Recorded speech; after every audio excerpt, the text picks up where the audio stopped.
नमस्कार साथियों, मैं प्रदीप कुमार मिश्रा।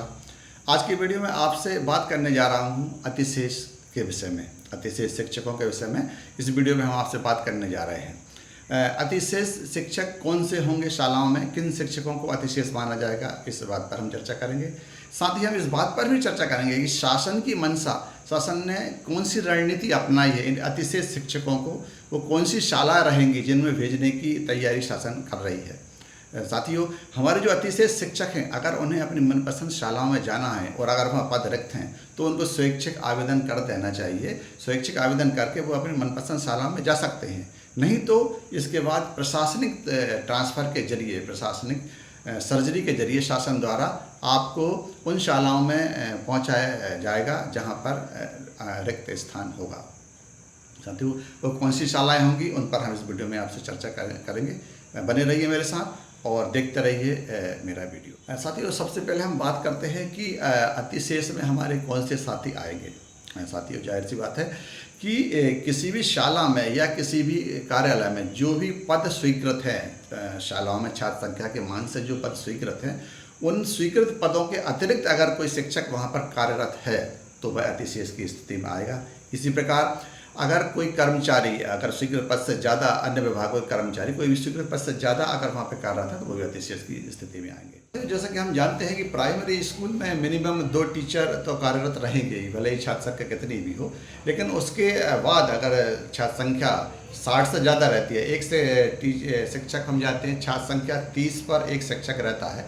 इस तरह 2 शिक्षकों के लिए 60 छात्र संख्या है, स्टूडेंट्स की स्ट्रेंथ अगर 60 रहती है तो 2 शिक्षक रहेंगे। लेकिन संख्या 60 से ज़्यादा रहती है तो वहाँ पर 2 से ज़्यादा टीचर रह सकते हैं। 3 या 4 जो भी छात्र संख्या रहेगी वो 30 के मान के हिसाब से बढ़ती जाएगी। और अगर उनकी छात्र संख्या प्राइमरी स्कूल में 150 होती है तो फिर वहाँ पर एक 150 की छात्र संख्या पर एक HM का पद भी क्रिएट हो जाता है। इस प्रकार अगर इन छात्र संख्या के मान से अगर टीचर ज़्यादा कार्यरत हैं तो फिर वहाँ पर अतिशेष माने जाएंगे। इसी प्रकार हम बात करें माध्यमिक शाला की, तो माध्यमिक शाला में कोई भी छात्र संख्या रहे, लेकिन मिनिमम 3 पद तो वहाँ रहेंगे ही, कोई भी छात्र संख्या रहे। लेकिन फिर 35 के हिसाब से जो छात्र संख्या बढ़ती जाती है। अगर छात्र संख्या 105 से अधिक है तो फिर वह 3 के बाद चौथा पद क्रिएट हो जाता है। जानते हैं कि माध्यमिक शाला में पहला पद गणित का होता है, दूसरा पद अंग्रेजी का होता है, तीसरा पद सामाजिक विज्ञान का होता है। और फिर अगर छात्र संख्या अधिक होगी तो उसके हिसाब से पद क्रिएट होते जाते हैं। और अगर मिडिल स्कूल में छात्र संख्या 100 या 100 से अधिक है तो फिर वहाँ पर एक HM का पद भी क्रिएट हो जाता है।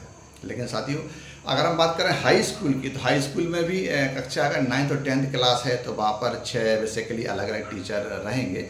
लेकिन 6 से ज़्यादा अगर टीचर हैं तो फिर वो अतिशेष की श्रेणी में आते हैं। मतलब कोई हाई स्कूल है और एकीकृत है, उसमें माध्यमिक शाला भी है, तो फिर 6ठी से 10वीं तक वहाँ केवल 6 ही पद रहेंगे। मतलब अतिरिक्त जो मिडिल स्कूल के 3 टीचर हैं वो नहीं रहेंगे। मतलब 6 to 10th अगर कोई शाला है तो उस पर 6 ही पद रहेंगे। और 6 पद से ज़्यादा अगर वहाँ कोई टीचर कार्यरत हैं तो फिर वो भी अतिशेष की श्रेणी में आ जाएंगे। और हम बात करें हायर सेकेंडरी स्कूल में, तो हायर सेकेंडरी स्कूल में हम जानते हैं कि सब अलग अलग सब्जेक्ट वाइज टीचर रहते हैं। साथियों, इन जो छात्र संख्या उसके हिसाब से अगर किसी शाला में या जो पद क्रिएट है उससे ज़्यादा अगर पद पर कोई साथी रहता है तो अतिशेष की श्रेणी में हम बात करें। मान लो शालाओं की, अगर हम शालाओं में शिक्षकों की बात करें तो एक ही पद पर अगर 2 कर्मचारी कार्यरत हैं, 2 शिक्षक कार्यरत हैं, तो उनमें कौन सा कर्मचारी जो हमारे शिक्षक रहेगा अतिशेष की श्रेणी में आएगा।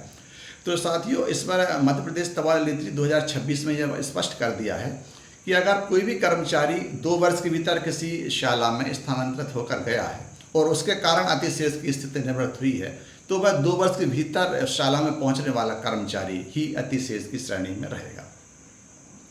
अब हम बात करें, अगर 2 वर्ष के भीतर कोई कर्मचारी नहीं पहुंचा है और 2 वर्ष से ज़्यादा समय से अगर वहाँ पर टीचर कार्यरत हैं और उनमें से कोई भी अतिशेष की स्थिति बनती है तो उस स्थिति में वहाँ का उस सब्जेक्ट का जो सीनियर टीचर होगा वो अतिशेष की श्रेणी में आएगा।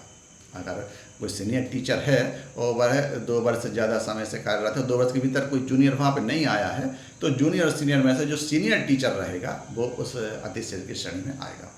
साथियों, इसी प्रकार हम बात करें हमारे अभी उच्च पद प्रभार वाली प्रोसेस हुई थी और उच्च पद प्रभार के कारण अगर अतिशेष की स्थिति निर्मित हो रही है किसी शाला में उच्च पद प्रभार पर कोई कर्मचारी पहुंच गया है और उसकी वजह से अतिशेष की स्थिति निर्मित हो रही है, तो वह उच्च पद प्रभार वाला हमारा जो साथी रहेगा वह अतिशेष की स्थिति में आ जाएगा।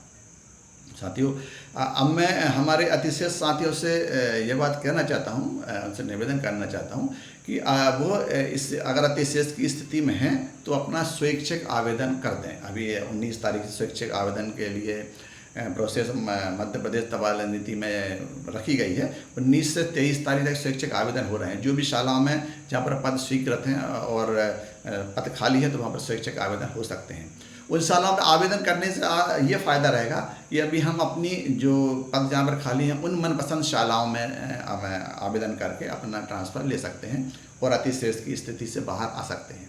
अगर ऐसा होता है, इसके बाद भी शासन द्वारा ऐसा देखा जाता है, जिसे ट्रांसफ़र प्रोसेस जब पूरी हो जाएगी उसके बाद भी अगर अतिशेष की स्थिति निर्मित होती है तो फिर शासन एक दूसरी तैयारी में लगा हुआ है कि इन शिक्षकों को उन शालाओं में भेजा जाएगा जहाँ पर शिक्षकों की कमी है साथियों, और उन शालाओं में प्रशासनिक तौर पर भेजा जाएगा। प्रशासनिक तौर पर जब भेजा जाएगा तो उसमें आपकी सहमति की आवश्यकता नहीं होगी। शासन द्वारा जहाँ पर पद खाली रहेंगे वहाँ पर आपको प्रशासनिक तौर पर भेज दिया जाएगा।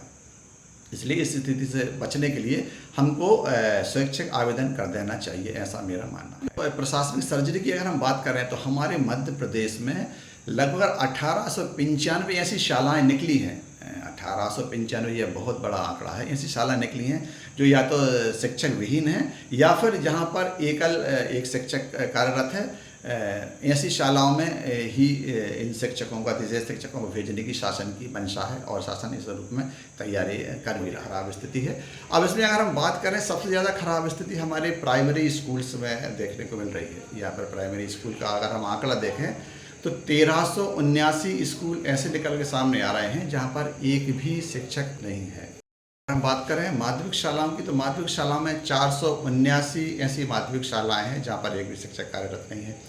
हाई स्कूल में आंकड़ा यह 28 का है और हायर सेकेंडरी में 9 ऐसी शालाएं निकली हैं जहाँ पर एक भी शिक्षक कार्यरत नहीं है। साथ ही इसके अलावा अगर हम सरकारी आंकड़ों की बात करें तो सरकारी आंकड़ों में 46 जिलों में 1275 ऐसी शालाएँ निकली हैं जो शिक्षक विहीन है। सरकारी आंकड़े थोड़े से चेंज। वर्ष 2024 के आंकड़ों को अगर हम देखें तो 6838 ऐसी शालाएं हैं जो एक शिक्षक के भरोसे चल। ध्यान में रखकर सरकार ने यह बात सोची है कि इन शालाओं में हमारे जो अतिशेष शिक्षक हैं उनको पहुंचाना जरूरी रहेगा, जिससे एक तरफ हमारे शिक्षकों की कमी भी जो है वो दूर होगी और हमारे शालाओं में भी हमारी शालाओं को भी शिक्षक होती है। इसी तरह शिक्षा विभाग और शिक्षकों से जुड़ी हर समस्या को लेकर, हर खबर को लेकर मैं आपके सामने उपस्थित होता रहूँगा और होता रहूँगा। मेरा मैं साथियों से फिर से निवेदन है, जिन्होंने अभी तक चैनल को लाइक सब्सक्राइब नहीं किया, चैनल को लाइक सब्सक्राइब कर लें और मुझे कमेंट्स के माध्यम से यह बात बताने के जरूर कष्ट करें किस प्रकार के शिक्षकों को अतिशेष माना जाना चाहिए या किस प्रकार के शिक्षकों को अतिशेष की श्रेणी से बाहर निकाला जाना चाहिए। ट्रांसफ़र और अतिशेष शिक्षकों के विषय में अपडेट लेकर मैं अगले नेक्स्ट वीडियो में आपके सामने उपस्थित होऊंगा। तब तक के लिए जय हिंद, जय भारत।